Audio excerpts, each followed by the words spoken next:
thank all of you for coming. It's lovely to see you here, and it's great. I'm going to take this because I'm shorter than the rest of you. To hear great work by my fellow 100-worders. I'm just going to read something wrong here. Oh, thank you. Excellent. I'm just going to read two short pieces, starting with the one of mine that is in the anthology. It's called The Cement Heart. He had been gone 4 years when I looked down in my own driveway and saw in the cement a heart with an arrow crudely drawn, his initials at the top, a plus sign, and then mine. When did he do that? And why didn't I see it until now? I find his writing on my recipes. On the one for zucchini quiche, he added, smother in pork chops, bake 2 hours.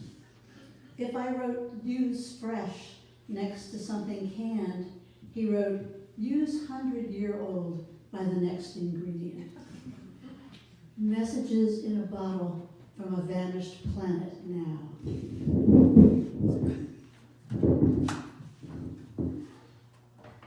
I wrote that, I think that's better if I just hold it actually. That makes less noise so I can see you all better. I wrote that originally as a 100-word story, inspired by my friend Paul Strome, who I think invented the form. He wrote 100-word stories. He was my first boss at Indiana University, chair of English, who hired me there when I was a baby professor. And I read his 100-word stories as he wrote them. I tried a couple, and that was one of them. I eventually used that scene in my most recent novel, The Use of Fame, which, contrary to what your program says, is now available in paperback, right over there. And it's about a marriage, between a 25-year marriage between two poets. And they write quite differently from each other, and I wrote poems for each of them.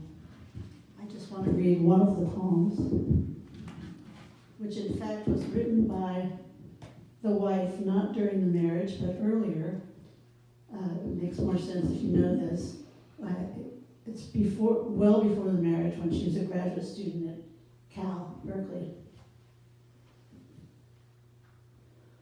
It's called Rattlesnake.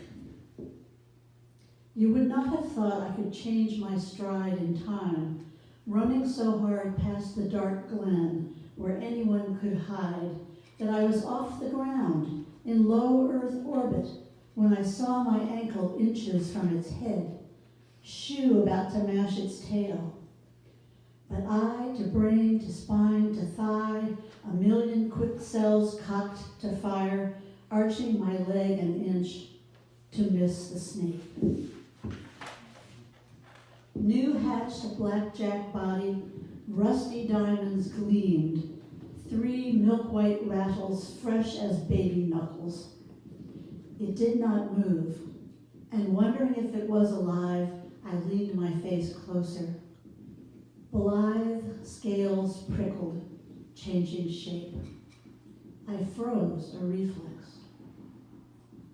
I was not afraid of it. Not enough afraid, I think. Though I am afraid of many things. Like Stinky, the famous rapist on my street, who hides in single women's houses till they fall asleep, his smell of gasoline and sweat. Or the bull-sized man who not quite killed a woman running on this trail. Afraid of atom bomb, cattle prod, retrovirus, legs cut off in car crash, rain-soaked mudslide pouring in my windows in the night. But I was not afraid of this snake. I crouched there till my legs went numb, its round, flat, black eyes watching me.